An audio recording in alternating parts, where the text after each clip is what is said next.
Bonjour à tous, donc moi je m'appelle Léa. Comme l'a dit Pierre-Yves, je suis salariée en alternance à la Ligue Auvergne-Rhône-Alpes de basket. Et cette année, du coup, je suis exclusivement donc, sur le 3-3. Et je m'occupe un petit peu de tout ce qui va être la communication autour de l'équipe pro, mais aussi de l'événementiel. Donc l'événementiel, ça va passer par chercher des hôtels, justement pour les équipes, chercher quelqu'un qui est capable de nous faire à manger avec des menus qui sont adaptés. Je m'occupe également de toutes les dotations, donc les équipements là qu'ils ont sur eux. Ça s'appelle des dotations dans le sport. Et voilà, dès qu'il y a un petit souci, dès que les filles de l'équipe ont un problème, généralement elles m'envoient un message et c'est moi qui suis chargé un petit peu de trouver une solution. Voilà, donc moi c'est un petit peu mon panel, communication, événementiel, un peu de team management, un petit peu couteau suisse quoi. Je sais pas s'il y en a qui sont intéressés à l'idée de faire de la communication ou dans le milieu sportif, de l'événementiel, ouais. Ok. T'as un sport de prédilection un petit peu ou Pas trop. non? Tous les sports t'intéressent? Ouais, c'est plus l'aspect com, événementiel et tout. Ouais. Ça te plaît de... Ouais, carrément. Ouais. Alors un conseil, faut pas que t'aimes dormir parce que tu vas beaucoup travailler, mais en tout cas c'est super. On vit des belles expériences donc voilà, je te le souhaite de vivre ça aussi. Bah écoute, tiens David. Merci. Donc bonjour à toutes et à tous, David, je suis conseiller technique sportif. Donc moi je dépends du ministère des Sports, ça fait maintenant 5 ans que je suis avec ce statut de conseiller technique sportif. J'ai 2 missions, alors une qui est au niveau régional, parce que je suis sur la Ligue de Bretagne en charge du pôle espoir. Le pôle espoir c'est une structure d'accès au haut niveau pour des jeunes qui sont sur les classes prioritairement de 4e et 3e, donc qui ont entre 13, 14, 15 ans. Et qui veulent aller vers une filière d'accès vers le plus haut niveau, et notamment les équipes de France. Et puis là, au titre de l'équipe de France 3-3, j'ai 2 missions principalement. Je suis analyste vidéo, donc à la fois de l'équipe puis de la performance aussi collective, et je m'occupe du développement individuel des joueuses. Donc c'est en parallèle de l'entraînement collectif, des temps qui leur sont accordés pour qu'elles puissent se développer individuellement par rapport à leurs points forts, à des axes d'amélioration et afin qu'elles puissent s'exprimer au mieux derrière sur le terrain, quoi. Voilà, globalement. Oui. La préparation individuelle, est-ce que ça inclut l'aspect un peu psychologique ou c'est que purement physique, on va dire dans le cadre de la relation avec les joueuses, oui. C'est-à-dire que dans le projet de développement individuel qui est mis en place, vu que c'est quelque chose qui est personnalisé, c'est-à-dire que les joueuses, elles ont toutes des objectifs qu'elles souhaiteraient atteindre. Et puis après, dans, on va dire, les méthodes de pédagogie qu'il y a à l'entraînement à créer avec elles, et le fait tout simplement de rentrer en relation, quoi, pour essayer de trouver, on va dire, un terrain d'entente pour qu'elles puissent réussir à s'exprimer au mieux sur les entraînements. Donc oui, dans ce cadre-là, ça touche un petit peu, on va dire, à tout ce qu'on appelle l'accompagnement humain.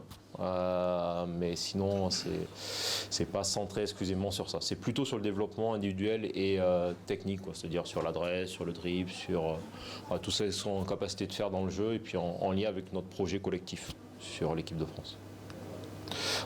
Mon parcours, rapidement, j'ai fait la filière STAPS. Aussi, je suis allé jusqu'en master, entraînement sportif. À l'époque, ça s'appelait comme ça. Et puis, je suis passé par différents emplois d'éducateur sportif. Au départ, dans un petit club à côté de Toulouse, parce que je suis de la région de Toulouse. J'ai travaillé après dans une ligue, aussi en tant que conseiller technique fédéral. Donc là, j'étais salarié de la ligue. Et puis, il y a 5 ans, j'ai passé un concours de professorat de sport, justement pour pouvoir essayer de me spécialiser dans le domaine de la performance sportive et donc là j'ai changé aussi statut en passant en fait salarié de l'État et du ministère des Sports, en tout cas employé par l'État.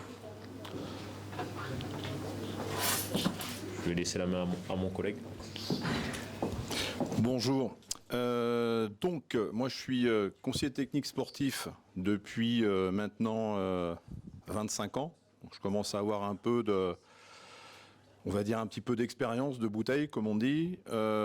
Mon premier métier, j'ai été professeur de PS, qui est différent du professeur de sport, voilà, puisque quand vous voulez devenir professeur de PS, il faut passer par la filière STAPS, pardon. Donc j'ai suivi la filière éducation motricité, puisque très jeune, on va dire au collège, voilà, compte tenu des modèles de professeurs que j'ai eus et de cette volonté de vouloir transmettre, éduquer, c'est un métier que j'ai voulu épouser très très tôt.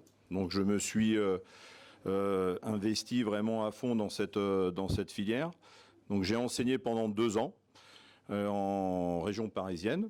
Voilà. Et puis après, parallèlement à ça, comme je suivais les études en STAPS, j'ai aussi passé des diplômes d'entraîneur. Je disais, cette volonté de vouloir éduquer, transmettre. Alors, on va dire que les diplômes ont pris différentes appellations, mais dans tous les cas, puisqu'on parle aussi des métiers du sport, quand on veut devenir entraîneur, alors nous, on est des entraîneurs de haut niveau, avec, on va dire, le plus haut niveau degré pour entraîner, mais en amont, en fait, il faut passer des étapes successives, voilà, qui vous donnent de l'expérience, qui valident aussi une année de formation pour vous permettre après de rentrer dans des filières qui sont un petit peu plus spécifiques. Et puis au bout des 2 ans d'enseignement, en fait, la fédération, sachant que j'étais entraîneur, m'a proposé de devenir conseiller technique sportif, comme mon collègue David Hermine. Alors moi, je suis un peu, je crois qu'on doit plus être beaucoup dans cette situation-là. En fait, moi, je suis détaché de l'éducation nationale auprès du ministère des Sports, des Jeux Olympiques et Paralympiques, puisque voilà le nom du ministère pour lequel on travaille, voilà le nom que porte ce ministère. Et depuis maintenant 25 ans, j'ai la responsabilité d'un pôle espoir. Donc ce sont des jeunes de 13-15 ans qui sont collégiens pour la plupart. Alors ceux qui ont une année d'avance, on a aussi des lycéens qui s'entraînent au quotidien, qui sont les potentiels d'une région et qu'on destine à orienter, à entraîner pour qu'ils puissent intégrer un centre de formation ou le pôle France qui est basé à l'INSEP. Et très tôt, dans ma mission de cadre technique, comme le disait David, qui peut être régionale, vous pouvez avoir des missions nationales où en fait vous êtes missionné sur des postes d'entraîneur d'équipe de France. Donc j'ai entraîné des équipes de France jeunes et depuis 2013 maintenant, bon, je me suis pris de passion pour la discipline du 3-3, qui est une discipline basket, mais à côté en complément, on va dire, en parallèle du 5-5, où j'ai eu les fonctions d'entraîneur national des moins de 18 ans, des moins de 21 ans, des moins de 23 ans, et depuis maintenant 2 ans, donc entraîneur adjoint sur l'équipe de France féminine A. Si vous avez des questions, bien évidemment, nous sommes à votre écoute. Moi, je suis curieuse de ton parcours après le lycée. Alors du coup, déjà au lycée, vous êtes en quelle classe là? Terminale? Il y a différentes classes, ok. Tu fais une terminale quoi? Comme spé? C'est SES et Géo. Ouais, donc tu fais mon ES à moi. Ça me rappelle que je commence à être vieille. Non, alors moi, ce que j'ai fait, donc moi j'ai toujours voulu travailler dans l'univers du sport. Ça a toujours été une passion chez moi. J'ai toujours fait du basket aussi, j'ai fait 17 ans de basket. Donc j'avais envie aussi d'allier ma passion avec mon métier. Donc je suis directement rentrée en école de commerce, j'ai fait un bachelor dans le milieu du sport business, où là j'ai pu effectuer mes premiers stages. Donc j'ai fait un stage notamment dans un club de foot qui s'appelle l'AS Saint-Priest, donc du côté de Lyon. Après on est tombé dans les années Covid, donc c'était pas forcément hyper facile. Et j'ai eu quand même l'opportunité d'intégrer du coup la Ligue Rhône-Alpes en 2021, donc avec Pierre-Yves et Yann, du coup, qui est l'entraîneur principal aujourd'hui de l'équipe 3-3 qui va jouer demain notamment à Monistrol. Où là j'ai fait un stage de 6 mois, vraiment en communication, comment réussir à développer cette communication en plein Covid alors qu'on ne pouvait pas se voir et que du coup personne ne faisait du sport en fait. C'était assez compliqué. Étant donné que le Covid, comme vous l'avez vécu, ça a quand même duré un paquet de temps. Moi, après, je suis partie vivre à l'étranger. J'ai vécu à Dubaï pendant 5 mois. J'ai toujours cet effet-là quand je le dis, mais Elle est revenue, hein. Ouais, je suis revenue. Je préfère ma vie en France. Non, c'était super. J'ai beaucoup appris sur l'anglais. Voilà, s'il y a un conseil que je peux vous donner, c'est vraiment de savoir parler anglais parce que ça peut arriver n'importe quand, à n'importe quel moment de votre vie et il faut être prêt. Et ensuite, je suis partie directement en master après sport business, 1 an, où là j'ai fait ma première année d'alternance à la Ligue Rhône-Alpes, où l'année dernière j'étais vraiment centrée sur la communication. J'ai commencé à toucher à l'événementiel. C'est ça qui m'a fait dire aussi que j'avais envie d'aller toucher un peu plus ce secteur. Et cette année, je suis réellement que événementiel et un petit peu de communication. Donc moi, c'est vrai que j'ai trouvé que le parcours... Alors je sais que des fois, il y a des personnes qui aiment bien aller à la fac. Moi, dans mon cas, il y a beaucoup de professeurs à moi qui ne voulaient pas forcément que j'aille en école de commerce, qui voulaient que je fasse une prépa. J'ai directement dit que c'était pas possible. Et moi, je vous conseille vraiment déjà de suivre ce que vous voulez faire. Moi, le nombre de personnes qui m'ont dit va pas dans le sport, je veux dire, tu t'auras, entre guillemets, tu t'arriveras à rien, tu n'auras pas forcément de métier, etc. Il faut vraiment pas écouter ces personnes-là, il faut suivre ce que vous voulez faire. Il y a toujours une porte. Si vous êtes passionné, vous travaillerez beaucoup plus que les autres. Et c'est en travaillant plus que les autres qu'on arrive à avoir des opportunités et du coup de grandir dans le milieu professionnel. C'était un super beau discours là. C'était très bien. Elle est fière d'elle en plus. Bah ouais. Vous en avez mis combien de temps pour arriver jusqu'ici? C'est quoi ce métier-là? Alors, je passe le micro. Alors jusqu'à ce statut de cadre d'État, moi j'ai débuté l'entraînement en basket à 19 ans. Donc maintenant j'en ai 35. Je pense le parcours dans lequel vous êtes actuellement, c'est-à-dire parcours général. J'ai eu un bac S à l'époque. Et puis j'ai quand même su très tôt que je voulais m'orienter dans ce domaine-là. Je pense que c'était à la fois une passion, une vocation. Et pour reprendre un peu les mots de Léa, à mon sens, c'est ce qui va aussi certainement vous guider dans le fait de vous orienter vers tel ou tel domaine professionnel. C'est avant tout un petit peu vers quoi vous êtes animé véritablement. Donc moi c'était vraiment le domaine de l'entraînement, ce qui fait que j'ai commencé à entraîner à cet âge-là. J'ai passé des formations au départ fédérales initiales jusqu'à obtenir à l'époque c'était le brevet d'État premier degré. Et puis je pense qu'on a tous des parcours un petit peu atypiques en tant qu'entraîneur, mais moi j'ai toujours été guidé aussi par le fait d'essayer d'évoluer, et notamment vers la performance. Donc j'ai débuté sur des petits clubs, sur des sélections départementales. Donc c'est des jeunes qui ont 12-13 ans, qui ont aussi un potentiel pour aller un peu plus loin en termes de filière d'accès au haut niveau. Et puis après j'ai gravi les échelons progressivement, à mon rythme. Il y a la notion d'opportunité aussi qui est véritablement important, et je pense que en tout cas c'est ma vision dans tout domaine professionnel, étoffer son réseau et puis faire preuve de curiosité et vraiment y aller. C'est vraiment une démarche à construire, je pense, et qui permet d'ouvrir pas mal de portes. En tout cas moi ça m'a beaucoup aidé, et donc j'ai été aussi, après c'est le dernier point, j'ai été aussi inspiré par des collègues qui étaient cadres techniques sportifs aussi auparavant, parce que j'ai eu l'occasion de travailler avec eux. Là c'était plutôt à l'âge de 26-27 ans et je me suis dit c'est quand même inspirant les missions qu'ils peuvent avoir, d'entraîneur sur un pôle espoir, des missions nationales avec des équipes de France. Donc j'ai passé une première fois ce concours-là, c'était en 2015 que j'ai raté. Et puis je l'ai repassé 3 ans plus tard, en 2018, et là cette fois-ci j'ai réussi à l'obtenir. Donc c'était, je pense comme tout parcours de vie, il n'y a pas un chemin tout droit et idyllique. C'est plutôt des sentiers, essayer de faire face aux obstacles, et en tout cas d'étoffer votre réseau, je pense que c'est quelque chose d'important. D'être curieux, c'est une démarche au quotidien, et puis après de passer le maximum de formations possibles qui vont vous permettre de vous spécialiser. Voilà. Moi j'ai eu la chance d'être intéressé par tous les domaines un peu de la performance, la préparation physique. Donc j'ai passé un diplôme de préparateur physique à la Fédération française de basket, en plus de mon master. J'avais passé une autre formation aussi sur le Crève de Toulouse pour me spécialiser dans ce domaine-là. J'ai passé après un diplôme d'assistant aussi vidéo, justement qui me permet d'occuper ces fonctions-là en équipe de France 3-3 particulièrement. Et puis d'autres formations aussi un peu plus en lien avec ce que je disais tout à l'heure, l'accompagnement humain. Voilà. Donc en tout cas c'est ça qui m'a guidé. Je t'écoute. C'est pour vos spécialisations. Vous êtes spécialisé dans le basket. Oui. Et comment on fait pour spécialiser, par exemple? Moi ce serait plus la gym qui m'intéresserait. D'accord. Dans un domaine particulier. Ok.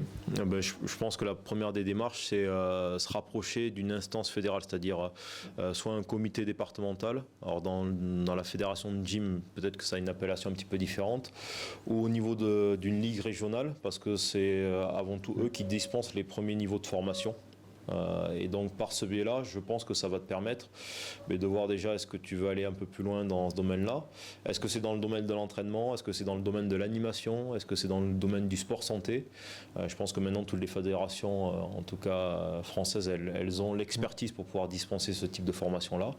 Et puis au fur et à mesure que tu vas cheminer sur les différentes formations, je pense que ça va t'aider à construire ton parcours, quoi.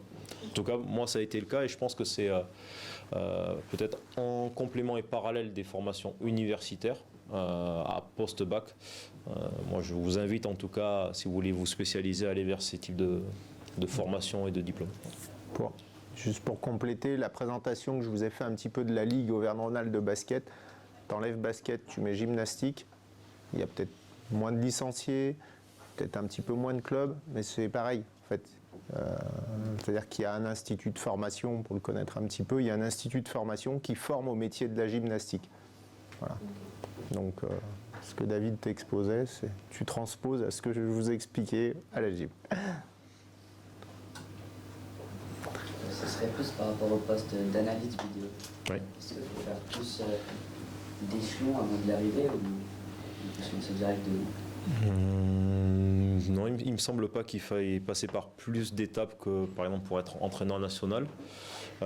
C'est pas le même niveau de responsabilité parce que, bon, notamment un entraîneur national d'une équipe de France A, c'est un manager d'un staff, d'une équipe, d'un environnement autour de l'équipe. Et donc, bon, très clairement, ça prend beaucoup de temps. La spécificité d'une analyse vidéo, c'est qu'il faut à la fois avoir quand même pas mal de compétences en informatique. Et puis essayer d'avoir une vision globale de l'analyse à la fois de l'équipe et aussi des adversaires. Donc à l'image de Léa, on ne dort pas beaucoup, notamment en compétition, parce que encore plus le format du 3-3 est quand même spécifique, parce que les matchs s'enchaînent dans la journée. Entre les matchs, il faut être en capacité d'avoir préparé des montages vidéo collectifs ou individuels et de pouvoir les présenter aux joueuses pour pouvoir se préparer à jouer l'adversaire suivant. Une fois qu'on a fait une journée de tournoi, il faut pouvoir analyser nos matchs, puis aussi anticiper sur les matchs de l'adversaire pour faire un retour à l'équipe aussi généralement le lendemain matin, parce que la compétition elle débute à partir de l'après-midi du lendemain. Donc c'est vrai que c'est chargé, mais c'est passionnant. C'est vraiment passionnant. Et puis moi j'essaie de le lier aussi au fait ça me permet d'apprendre à mieux connaître les joueuses, mieux connaître les spécificités du 3-3. Et notamment sur les temps individuels, ça crée beaucoup de proximité avec les joueuses. Très honnêtement, bon, là on a la chance d'avoir des joueuses de très très haut niveau qui ont des parcours. Il y en a une par exemple, c'est la plus grande médaillée de la saison dernière en tout sport collectif confondu. Bon, c'est une richesse quoi, de pouvoir échanger avec des gens qui ont ce parcours-là. Donc voilà, ça, on va dire qu'il faut s'investir beaucoup. On ne dort pas beaucoup, mais c'est très gratifiant. Oui. Les joueurs, c'est des professionnels, c'est juste là on travaille à côté. Je vais laisser mon collègue répondre.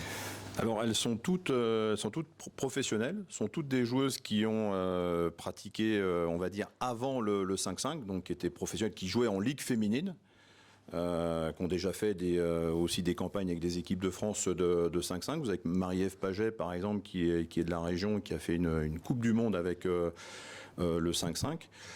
Et exceptionnellement pour cette préparation olympique, en fait, à l'instar du rugby à 7 aussi, qui avait été précurseur dans ce domaine-là, en fait, la fédération a salarié 8 joueuses pour exclusivement se mettre dans la préparation. Voilà, donc en fait, là, avant les Jeux Olympiques, ça fait depuis le mois de septembre que l'on s'entraîne à un rythme à peu près de, on va dire, 3 semaines de stage, et ensuite elles rentrent chez elles où elles ont ce qu'on appelle un entraînement solo, c'est-à-dire que là elles sont plus sous notre responsabilité, mais le préparateur physique, David aussi qui est responsable on va dire des préparations individuelles, elles ont un programme qu'elles doivent faire en responsabilité, en autonomie, avec ou pas un accompagnement. Mais dans tous les cas, jusqu'à la date des Jeux Olympiques, ces joueuses ont été contractualisées par la fédération. Et puis après, en fonction de la suite que la fédération voudra donner à ce projet, peut-être qu'on glissera vers une équipe professionnelle de 3-3, ou bien les joueuses retourneront dans un club de 5-5. Mais le point de départ pour elles, ce sont toutes des joueuses de 5-5, voilà, c'est ce socle commun, et ensuite elles sont devenues professionnelles déjà de 5-5 et ensuite donc professionnelles de 3-3. Moi, je voulais savoir quel type de métier dans le sport on peut faire en ayant fait STAPS. Alors, sur les connaissances que j'ai, non réactualisées, il me semble qu'il y a une partie qui s'appelle le management du sport, à peu près, qui touche, on va dire, voilà, est-ce qu'il y a les activités connexes au sport, comme tu peux peut-être en parler un petit peu plus sur le management du sport? Oui. Bah, si tu veux, dis les autres trucs. Et alors, moi, ce que je connais, donc il y a la filière entraînement et performance, où là, on va vers des métiers d'expertise de l'entraînement, de la préparation physique aussi. C'est un début de formation. Et après, il faut aller chercher des compléments. C'est-à-dire qu'on parlait tout à l'heure d'analyste vidéo, c'est-à-dire qu'on ne peut pas simplement faire un diplôme de préparateur physique ou avoir une licence ou un master d'entraînement et de performance. Il faut aller chercher d'autres choses. Donc, entraînement et performance, on est vraiment sur le domaine de l'entraînement, de la préparation physique. Il y a ce qu'on appelle activité physique adaptée. Donc là, on s'occupe en fait de publics. Alors soit c'est, par exemple, j'ai un collègue qui s'occupe de l'équipe de France de sport adapté. Ce sont des gens en fait qui sont déficients au niveau mental. Donc là, c'est un autre accompagnement et c'est une formation. Alors le socle commun, c'est toujours le basket, mais ils ont suivi une formation particulière pour s'occuper on va dire, de ces publics-là. La licence sport adapté, c'est aussi s'occuper, quand on doit préparer aussi, il y a les Jeux olympiques et il y a les Jeux paralympiques. Et entraîner des athlètes paralympiques, forcément, ça demande aussi une expertise. Donc c'est des métiers que tu peux faire. Et puis, si j'en crois un petit peu les chiffres, non pas la licence qui est en berne, mais le manque de vocation, c'est l'enseignement, bien évidemment.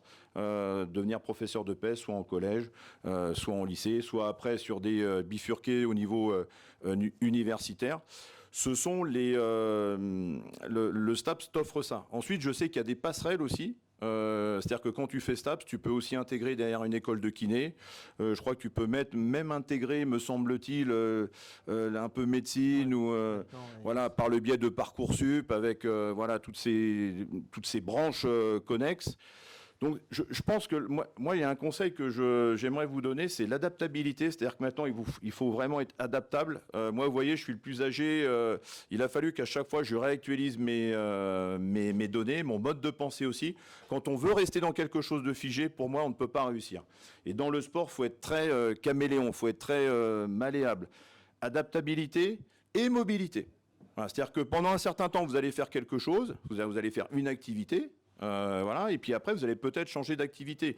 David, son premier cœur de métier, ça a été d'entraîner, puis vous voyez, après, il a glissé aussi sur l'analyse vidéo. Mais si on est dans le domaine de l'expertise, il faut connaître votre activité pour après greffer les formations d'analyste vidéo, de préparateur physique. Sans ça, on ne peut pas y arriver. Et puis la mobilité aussi, c'est la mobilité physique, c'est-à-dire qu'il faut être prêt à bouger. Je sais que c'est pas forcément la tendance. On aime bien rester. Voilà, les jeunes médecins ne veulent pas aller de nouveau conquérir les campagnes. Voilà, mais nous, dans notre métier, les sportifs, si on n'est pas prêt à être mobile, on va dire, il faut pas aller dans cette voie-là. Pour le management du sport. Ouais. Merci. Oui, et donc du coup, la dernière filière qui a été mise en place en STAPS, donc c'est le management du sport. Alors moi, je n'ai pas fait STAPS, mais j'ai fait management du sport du coup en école de commerce, donc je pense que c'est sensiblement pareil. On va vous apprendre du coup tous les métiers qui tournent autour de la communication, parce que la communication c'est très vaste. Il y a énormément de métiers autour de ça. Vous pouvez être vidéaste, vous pouvez avoir des particularités en photographe, vous pouvez être community manager. Voilà, il y a plein d'autres métiers qui ont des degrés entre guillemets plus ou moins importants dans une équipe.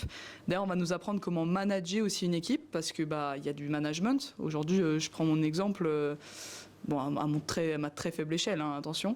Là, dans le groupe, on est un groupe et des fois, il faut réussir à entre guillemets manager, donner des bonnes informations au bon moment, ne pas perdre de temps, parce que le sport il faut être prêt à bouger, tout va très vite, entre guillemets, on a des journées qui sont assez timées, donc voilà, il faut pas, entre guillemets, qu'il y ait des fausses informations qui se baladent, il faut être assez clair là-dessus. Sinon, en termes de management du sport, qu'est-ce qu'on peut vous apprendre? Tout ce qui va être économie, droit du sport aussi, c'est hyper important. Le droit du sport, si vous aimez bien le droit et que vous aimez bien le sport, c'est possible aussi d'être un petit peu dans les affaires, mais liées au sport. Après, on a tous les métiers d'agent sportif. Bon, je ne sais pas s'il y a des gens qui veulent faire agent ici, mais c'est un métier qui est forcément très compliqué. Pour avoir une personne dans ma famille qui est agent de footballeur, bon, il faut y aller, hein, c'est très difficile, et puis c'est des métiers où vous ne voyez pas vos familles, donc voilà, il faut être prêt aussi, comme le disait Gwen, en fait, il faut être prêt dans le sport à accepter le fait que des fois, dans certains métiers, il faut bouger. On voit pas forcément, certaines personnes ne voient pas forcément longtemps leur famille, et du coup, voilà, c'est quelque chose qu'il faut accepter, sinon il ne faut vraiment pas partir dans le sport, ça c'est sûr. Et ensuite, voilà, en termes de management du sport, vous allez voir aussi tout ce qui va être lié au paris sportif. Qui devient de plus en plus important. À la télévision, le journalisme sportif, ça je sais que c'est quelque chose aussi qui attire beaucoup, le journalisme sportif. Alors bon, un conseil, si jamais vous voulez vraiment faire du journalisme pur, tentez les concours d'école de journalisme, parce qu'en école de commerce, on nous apprend les bases, mais c'est pas vraiment ce pourquoi on est prédestiné. C'est toujours possible de faire des passerelles, mais ça sera plus simple pour vous si vous allez directement en école de journalisme. Je pense avoir fait un peu le tour des métiers autour du sport.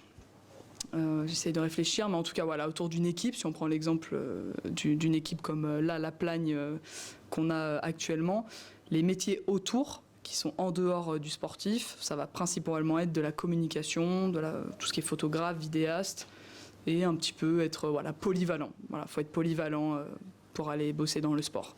C'est hyper important. Des fois, on va vous demander autant des fois, il faut, je sais pas, il faut driver. Là, on a eu France 3, par exemple, qui est venu. Autant des fois, il faut driver France 3. Et puis, autant des fois, il faut prendre sa voiture et aller chercher un truc hyper important pour une joueuse qu'on a besoin dans l'immédiat. Donc, voilà, il faut être très polyvalent. Mais bon, comme l'avait dit David, il me semble, c'est beaucoup de travail, mais derrière, c'est très gratifiant. Donc, voilà. Ouais. Et si on veut aller dans le haut niveau principalement, faut faire des formations spéciales du coup après. Je te rends le... Alors oui, c'est ce qu'a évoqué aussi un petit peu Gwen, c'est-à-dire qu'il y a les formations à la fois fédérales et aussi qui sont habilitées par le ministère des Sports, et notamment maintenant qui se sont transformées en diplômes d'État. Donc en tout cas, mais je pense que c'est valable pour l'ensemble des fédérations. Hein. Il y a 2 niveaux de diplôme d'État. Il y a le DEJEPS, DEFB, donc c'est le diplôme d'État, enfin le diplôme d'entraîneur fédéral de basket, qui permet, pour te donner un ordre d'idée, en tout cas en termes d'encadrement dans certaines catégories, de pouvoir entraîner et coacher sur des équipes qui sont en championnat de France de jeunes, donc des moins de 15 ans et des moins de 18 ans, jusqu'en 2e division féminine et jusqu'en 4e division masculine. Voilà. Et après, il y a ce qui est le DES JEPS, donc c'est le diplôme d'État supérieur, qui est le plus haut niveau de diplôme en termes d'encadrement pour aller vers la performance sportive, qui permet de coacher au plus haut niveau, c'est-à-dire en première division féminine, masculine, sur des équipes de France de jeunes également. Donc voilà, il y a ces formations qui sont dispensées au niveau de l'État et de la fédération. Il y a aussi des formations qui sont un peu plus privées, mais qui permettent de compléter en termes de connaissances vraiment spécifiques dans le champ de la performance sportive.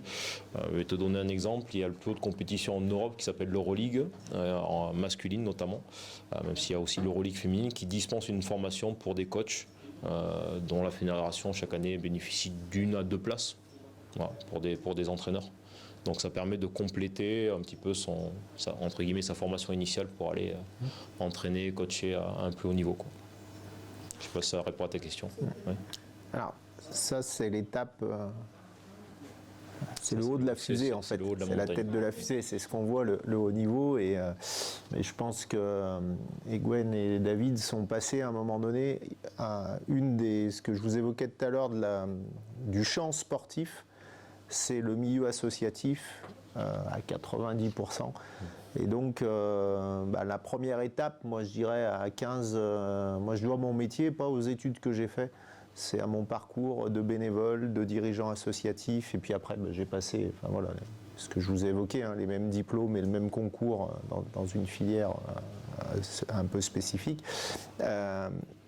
Mais à votre âge, l'investissement, le contact avec le milieu associatif, ne serait-ce qu'entraîner des jeunes 14-15 ans, c'est comme ça qu'on se rend compte où ça plaît ou ça plaît pas. Voilà. Et si ça plaît, et ben après, voilà, en fonction des opportunités, en fonction des rencontres que vous allez faire, en fonction de vos appétences, en fonction de l'énergie que vous allez y mettre, ben vous franchirez les strates. Et dans tous les cas, les diplômes dont parlait David, DE, DES, il faut un petit peu d'expérience avec ce premier diplôme de BP, enfin d'encadrement, pour pouvoir y accéder, sinon vous n'allez pas profiter de la formation en fait. Et ouais, pour compléter ce que disait Pierre-Yves, moi je suis assez d'accord. Dans tous les cas, le diplôme, il faut en passer par là. Voilà, il faut continuer dans les études supérieures, ça c'est sûr. Mais en fait, ce qui va vous aider, c'est vraiment l'investissement et les expériences que vous allez avoir à côté. Aujourd'hui, je pense qu'on est tous d'accord ici, voilà, pour dire que c'est pas avec les études qu'on a fait qu'on est là ou qu'on aspire à faire ce genre de choses, mais c'est plus par les expériences. C'est comme ça vraiment que vous allez comprendre, parce qu'on peut s'imaginer qu'on a envie de bosser dans le sport, mais voilà, c'est en y allant et en ayant une première expérience que vous allez vraiment vous dire « Ok, là j'ai envie » ou « Ouais, en fait, j'ai pas tant envie que ça. J'imaginais autre chose ou quoi ».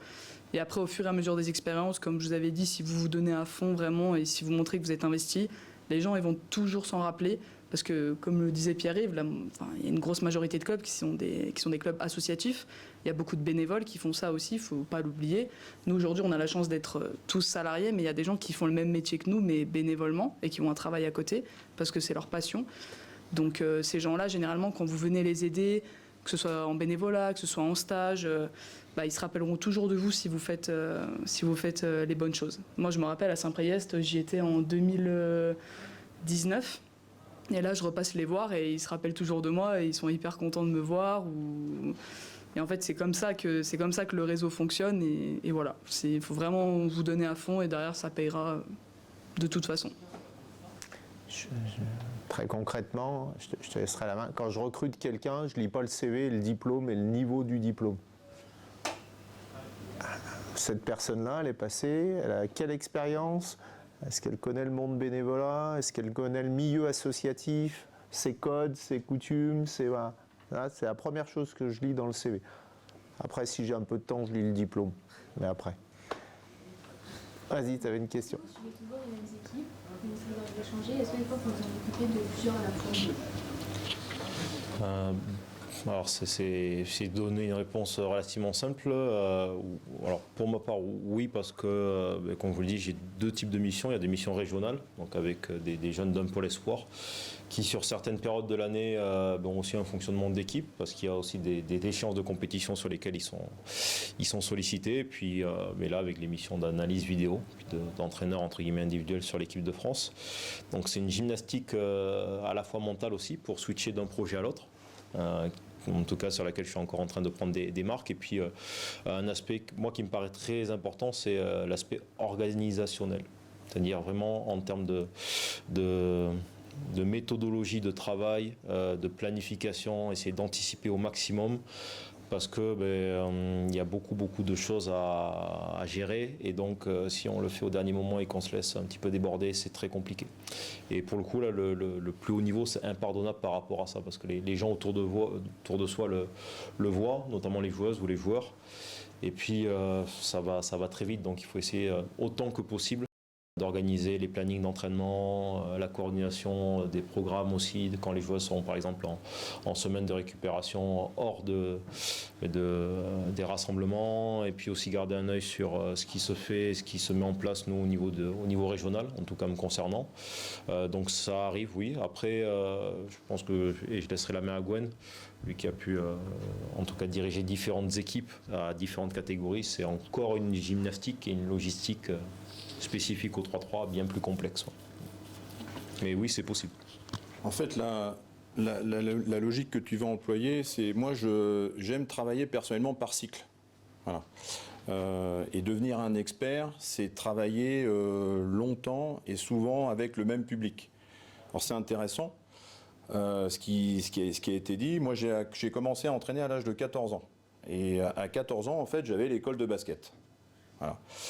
Et moi, je vous donne un conseil aussi, parce qu'on est dans une société où tout va très vite. J'avais des amis à côté qui voulaient tout de suite aller. Alors à l'époque, c'était minime, cadet. Maintenant, on est sur des catégories U13, U15, U17, U18. Et moi, j'ai voulu prendre ce temps, voilà, de devenir un expert du public. Et même entraîner l'école de basket. Alors maintenant, il y a différentes appellations aussi. Il y a micro-basket.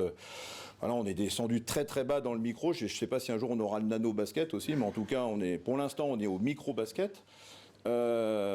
Cette idée de travailler par cycle, tu deviens expert. Et après, tu peux basculer, finalement, tu peux entraîner un autre public.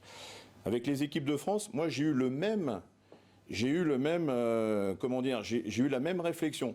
Il y a deux mots qui sont importants pour nous en équipe de France, c'est l'ambition et l'humilité. Quand j'étais jeune, les Jeux Olympiques, je les regardais, je me disais, tiens, un jour, moi, j'aimerais aussi être sportif olympique. Puis après, bon, votre niveau vous ramène à la raison. Non, tu ne seras jamais en équipe de France. Voilà, tu n'iras jamais aux Jeux Olympiques. Et puis, il y a 4 ans, voilà, en ayant fait les U18, les U23, donc en ayant une expertise du 3-3 à travers le management des équipes de France jeunes, voilà, j'ai eu l'opportunité, en toute humilité, c'est-à-dire que j'ai pas essayé de rayer le parquet pour arriver en équipe de France. Donc quelque part, vous êtes pris aussi pour vos compétences. Je me suis dit, on va travailler sur un cycle de 4 ans finalement pour arriver aux Jeux Olympiques. Voilà, les filles se sont qualifiées, mais le travail, il s'est fait en amont. Donc l'idée, moi le conseil, c'est pas de faire du zapping finalement sur des catégories, de vouloir aller le plus vite aussi, mais c'est vraiment de devenir un expert vraiment de la catégorie. Ça, c'est pour moi ce qui est c'est ce que plus important. Donc passer d'une catégorie à l'autre, ça peut se faire, on va dire, de manière étagée, mais il faut laisser le temps au temps.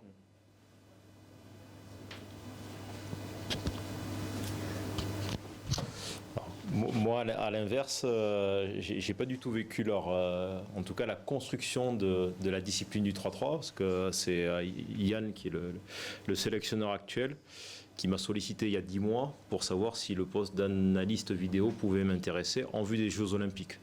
Par contre, je regardais comme Gwen à la télé les Jeux, et puis je n'aurais jamais imaginé un jour que j'aurais l'opportunité d'y participer. Donc tout ça aussi pour se dire, en tout cas, je pense, de mon point de vue, que tout est possible à partir du moment où effectivement il faut avoir l'ambition et l'humilité. C'est quelque chose qui est très important parce que, bon, vous le voyez déjà vous à votre niveau, tout le monde est motivé par le fait d'avoir le bac, tout le monde est motivé par le fait de faire des grandes études, sauf qu'il y a un moment où c'est un peu un système pyramidal, c'est-à-dire que plus on avance, plus il y a de la concurrence et des gens qui ont des compétences et qui sont ultra spécialisés dans certains domaines. Donc il faut s'accrocher et puis vraiment essayer de saisir ces opportunités et surtout en se spécialisant dans une discipline. Ça c'est vraiment quelque chose auprès d'un public ou sur une mission vraiment très précise, mais aussi en ayant un petit peu un regard et une vision de ce qui se fait autour. Parce que c'est important après, notamment quand vous travaillez en équipe, de ne pas être centré que sur soi, mais de savoir quelles vont être les attentes de la chargée de communication de l'événementiel, qu'est-ce qu'attend le coach, comment fonctionne un staff médical, parce que vous êtes imbriqué dans un fonctionnement collectif, quoi. Donc il faut aussi savoir, ou du moins avoir un minimum de connaissances sur quelles sont les missions et les rôles de chacun pour pouvoir bien s'intégrer dans ce staff-là et avoir au final une influence positive et surtout participer à... En tout cas, nous, c'est l'aventure qui va nous guider vers ça et essayer d'y amener une plus-value, quoi. Donc on ne peut jamais y arriver tout seul. Alors, moi, je vais terminer par ça, c'est qu'au gré de vos expériences, des opportunités, des personnes que vous allez rencontrer, gardez vraiment de bons contacts, essayez de vous ouvrir et aussi de vous intéresser à tout ce qui peut être fait autour de votre champ d'activité. Et puis, saisissez les opportunités que vous aurez, quoi. Je vous invite vraiment à vous rapprocher d'une association. Je pense que c'est important, peut-être dans votre discipline de prédilection. Alors, je ne sais pas si ça existe toujours encore dans le Parcoursup. Je crois qu'on donne des points aussi quand on est... Ça existe toujours, ça ? C'est un engagement, oui. Oui, l'engagement. Mais quand je parle d'association, c'est pas simplement sportif aussi, mais c'est En fait, c'est cette idée de donner ou de redonner ce qu'on vous a donné, ou de donner ce qu'on vous donnera. Et ça, je pense que c'est super important. Et finalement, sans attendre non plus toujours qu'on vienne vous dire c'est bien, ça vous l'aurez un jour. Vous l'aurez, je pense, hein, même si c'est pas toujours le cas, par le biais peut-être de promotion. C'est-à-dire qu'un entraîneur ou un président de club ou quelqu'un qui dirige une équipe technique dans un club qui voit votre investissement, bon, à un moment donné, il va vous récompenser par rapport à ça. Voilà. Mais il faut le faire vraiment de manière progressive. Voilà. Et puis il y a cette idée d'humilité, d'ambition, et puis je pense qu'il y a une valeur qui est toujours très importante. Il y a effectivement le respect, mais il y a le travail aussi. Il faut travailler. Je crois qu'aujourd'hui le sport véhicule toujours une image, bon il y a le très haut niveau, on gagne beaucoup d'argent, oui mais ça c'est vraiment une infime partie, vous avez des tennisman, oui, le top 10, oui, mais après, quand vous êtes en dessous des 200, vous savez, il y en a, ils font des prêts pour pouvoir faire le circuit mondial. Voilà, donc, bon, en fait, le sport est un prétexte. Voilà, le sport est un prétexte pour vous épanouir, vous accomplir. Et je pense que si vous le prenez de cette façon-là, voilà, à votre façon, et tout le monde ne fera pas du haut niveau, tout le monde n'ira pas aux Jeux Olympiques, mais déjà, être expert dans une école de basket, être expert dans un pôle espoir avec des 13-15 ans, être expert dans un club parce que vous menez votre club, c'est-à-dire que lorsque vous présentez votre projet club, voilà, vous arrivez à augmenter le nombre de licenciés, à fidéliser, à emmener derrière vous toute une troupe, voilà, ben ça c'est de la réussite. Hein. Et ça c'est valorisé. Certainement pas autant que ce que l'on voit à la télévision, voilà, sur BFM ou sur C8, hein, mais en tout cas, sur le reste, je peux vous dire que ça, nous en tout cas, ça nous parle. Ah oui, parce qu'en plus, c'est véritablement éphémère, quoi. C'est-à-dire que, vous voyez, je prends l'exemple de la situation actuelle, on est là devant vous parce que dans 8 mois, on aura l'opportunité d'être aux Jeux Olympiques, mais si ce n'était pas le cas, peut-être qu'on ne serait pas ici. Donc il faut vraiment profiter du moment présent, puis vraiment faire preuve aussi, comme le disait Gwen, de beaucoup de résilience et d'humilité par rapport au fait qu'il y a des cycles professionnels et que c'est tout aussi gratifiant d'entraîner des jeunes gens de l'école de basket que de côtoyer le plus haut niveau. Le plus important, c'est d'y mettre l'engagement total et d'essayer de faire évoluer les choses, quoi. Voilà. Et vous serez, je pense, tout autant valorisé et gratifié par ça que l'entraîneur de l'équipe de France A ou qu'un entraîneur d'une équipe de jeunes. Après, c'est vrai qu'il y a une dimension un petit peu économique, notamment dans le milieu associatif, là aussi. Faut être tout à fait honnête avec ça. Je pense que notamment le métier d'entraîneur n'est peut-être pas, en tout cas au tout début, très valorisé sur la partie salariale, j'ai envie de dire. Mais là, c'est pareil, c'est des échelons aussi à gravir et qui font que, au bout d'un moment, ça vous permet aussi de vivre, j'ai envie de dire, correctement, quoi, au fur et à mesure du temps. Et c'est une réalité.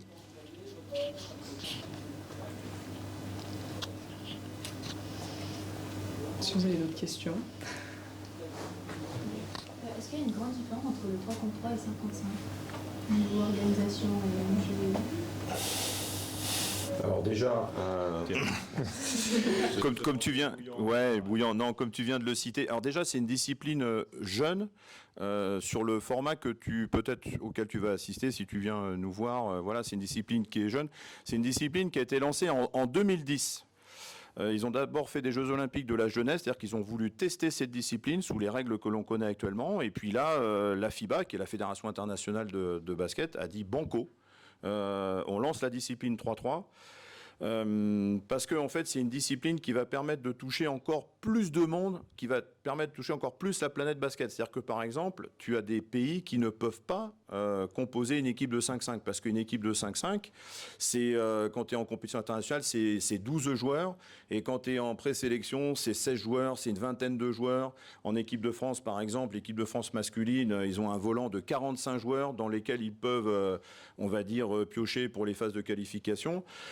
En 3-3, on a des groupes qui sont de 12 en préparation en équipe de France. Et ensuite, pendant la compétition, ces 4 joueuses, on a le droit qu'à 4 joueuses. Alors tu imagines que par exemple sur une compétition, c'est sur un format de tournoi, déjà la compétition. S'il y a une joueuse qui se blesse, on finit tout le tournoi en 3 contre 3, donc à 3 joueuses plutôt. Donc là je touche du bois, ça nous est jamais arrivé. Après, pour faire très court sur la différence, c'est le format pur de compétition de la discipline. Le 5-5, ça joue sur tout terrain, 28 mètres de long sur 15 de large. Le 3-3, tu coupes le terrain vraiment en deux, tu es sur un demi-terrain qui fait, c'est du 11 par 15, voilà, c'est en fait 11 de longueur, 15, voilà, donc ça, le temps de possession il est de 12 secondes, alors qu'au 5-5 il est de 24 secondes, tu as un temps de jeu qui est limité à 10 minutes ou bien 21 points. Par exemple, si l'équipe arrive à 21 points en moins de 10 minutes, elle gagne le match. Le décompte aussi n'est pas le même. Quand on met un panier à l'intérieur de la zone, c'est 1 point. Quand on est à l'extérieur, c'est-à-dire derrière l'arc, c'est 2 points. C'est pas 3 points. Donc la FIBA a réfléchi à un modèle sportif qui puisse séduire le maximum de monde sur toute la planète basket, qui puisse séduire aussi un public, on va dire, différent, parce que quand on assiste à un tournoi, tu peux avoir dans la journée 8 matchs. C'est-à-dire que tu vas assister à 8 matchs de 10 minutes, dont ça s'enchaîne. Et en fait, le public aujourd'hui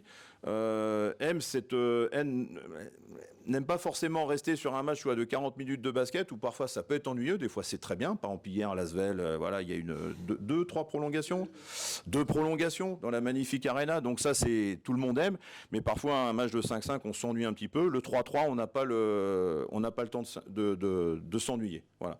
Et puis l'autre différence c'est sur les catégories aussi qui ont été aménagées. L'autre différence aussi, c'est qu'aujourd'hui, il existe un circuit professionnel 3-3 masculin, à l'instar du tennis, ça s'appelle le World Tour.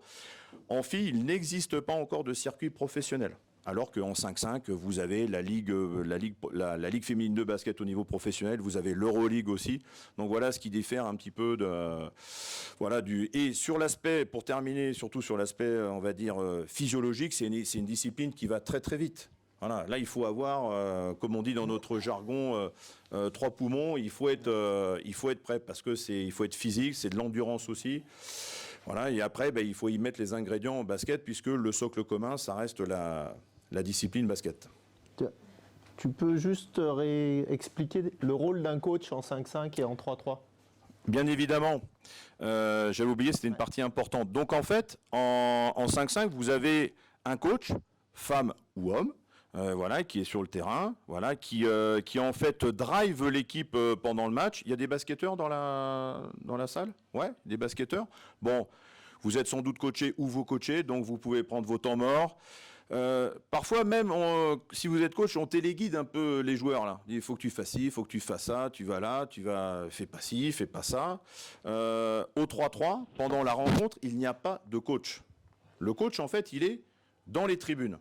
Il faut savoir que si l'équipe elle cherche à rentrer en communication avec le coach dans les tribunes, les arbitres sont à l'affût de tout et peuvent vous mettre un avertissement et après peuvent vous sanctionner. Ce qui veut dire que dans l'approche de notre discipline, où quelque part en 5-5, on arrive à l'entraînement, on installe tout, on dirige un peu, on dirige beaucoup quand même. On est la responsabilité, l'autonomie, ça vient après, mais on aime bien avoir la main. Nous, nos joueuses, et même nos jeunes joueuses, et maintenant même les seniors, il faut qu'on leur apprenne à être responsables pendant la rencontre. Donc elles, quand elles prennent un temps mort, puisqu'elles ont la possibilité de prendre un temps mort, ou quand il y a un temps mort qui est imposé, c'est ce qu'on appelle un temps mort TV dans les règles, ce sont elles en fait qui se muent en coach. Voilà. Alors dans un groupe de 4, il y a toujours une forme de leadership qui peut se dégager sur le coaching. Donc ça va être un coaching plutôt sur l'aspect mental. Bon allez les filles, il faut y aller. On va pas se laisser mener comme ça. On va remettre un petit coup de collier là sur la défense. Vous avez déjà les coachs tactiques. Tiens, sur la prochaine possession, sur la prochaine mise en jeu, on va mettre ça en place. Donc plutôt que l'on ait des joueurs et des joueuses spectateurs, spectatrices, en fait là, elles sont vraiment actrices de leur projet. Et c'est quelque chose qu'on construit avec elle en plus. Là, par exemple, David construit le projet individuel, donc leurs points forts, les points sur lesquels elle souhaite s'améliorer. Et ensuite, ce qu'on appelle le projet de jeu, c'est-à-dire la façon dont on veut, c'est pas dont on veut, mais c'est un projet de jeu partagé. C'est-à-dire que nous, on a nos idées, les coachs, mais on va partager ça avec les joueuses. Et à la fin, il faut qu'il y ait une validation collective. On est OK, banco, vous le sentez comment? Ah là, je le sens pas bien.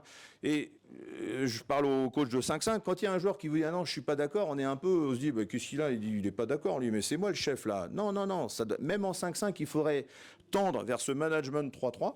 C'est-à-dire écouter ce que disent les joueurs. Vous voyez des fois à la télé, vous avez les joueurs qui prennent la plaquette aussi pour expliquer 2 ou 3 combinaisons. Donc ce projet de jeu, en fait, il est partagé. Et ça, c'est une richesse énorme. Une richesse énorme.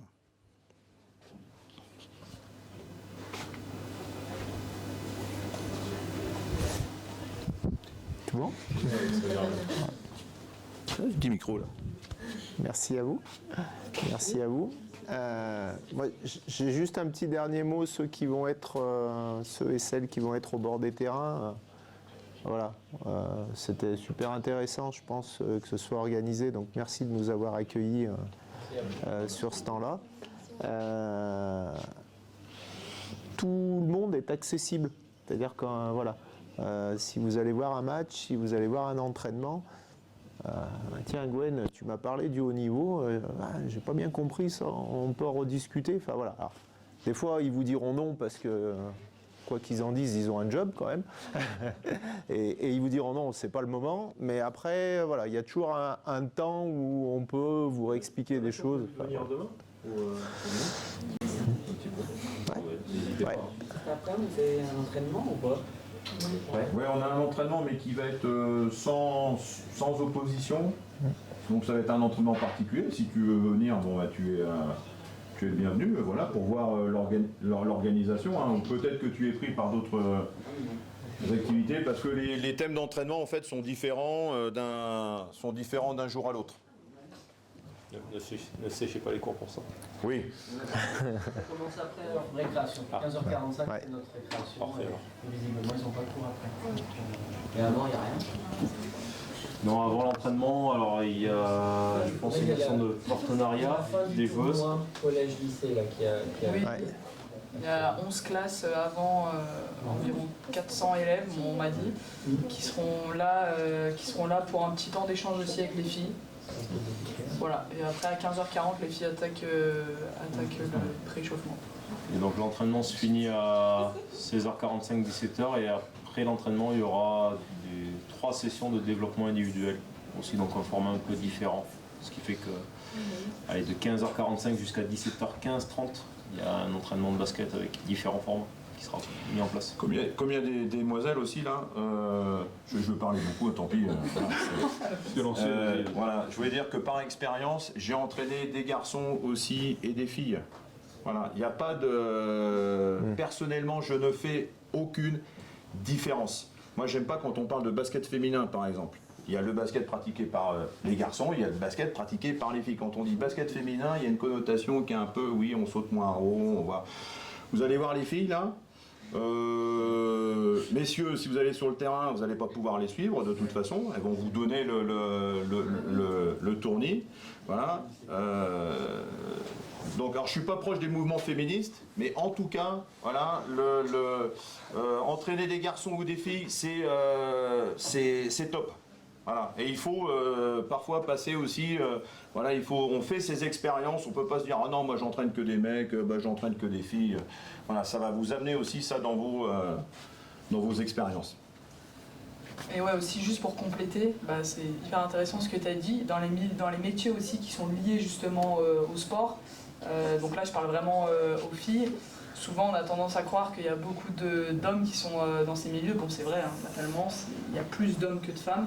Mais c'est pas pour autant que vous n'avez pas votre place dans le milieu du sport, au contraire. Tout le monde a quelque chose à apporter. Et... Donc voilà, faut vraiment pas avoir peur de ça. Oui, c'est sûr, fatalement, il faut être honnête, vous allez avoir beaucoup plus d'hommes à côtoyer que de femmes. Mais par contre, les femmes, il y a de plus en plus de femmes dans le milieu du sport, ça se démocratise de plus en plus. Donc voilà, c'est... Et qui fait tourner la montre là-bas. Vous aimeriez faire votre métier en NBA ou pas? Non. Non. Moi, je suis pas fait pour ça. Ça aussi, c'est très vite. Moi, j'appelle ça. C'est pas si c'est cerner son seuil de compétence, mais moi, je suis de Poitiers. Beaucoup de gens m'ont dit oui, tu veux pas devenir entraîneur professionnel, c'est-à-dire entraîner. Moi, il y a quelque chose que je ne supporterai pas, c'est la pression médiatique et les partenaires, par exemple. Parce qu'aujourd'hui, l'entraîneur, le big boss là d'une équipe pro, souvent, il a plus à faire à gérer finalement l'écosystème que plutôt ses joueurs. Parce qu'en fait, ces joueurs, ce sont ses assistants, c'est le préparateur physique, c'est l'analyste. Je ne parle pas d'équipe de France, je parle d'équipe professionnelle. Mais si c'est un partenaire qui vient me voir, alors qui donne de l'argent, qui me dit oui, il faut que ce joueur-là il joue parce qu'on l'a payé, moi c'est pas mon truc ça. Enfin, moi je peux pas évoluer dans un environnement comme celui-ci. Ouais. Voilà. Je suis désolé, on n'avait jamais eu cette discussion. Je vois des sourires. J'ai eu le même discours il y a une heure. Bon. Voilà. Donc cerner son seuil de compétence. Voilà. Il faut être bon dans ce qu'on sait faire. Voilà. Devenir entraîneur professionnel, oui, oui, pourquoi pas. En NBA, je suis allé voir des matchs, ça m'a suffi, c'est très bien. Et je suis un fan des Spurs, donc ils gagnent pas beaucoup en ce moment. Mais...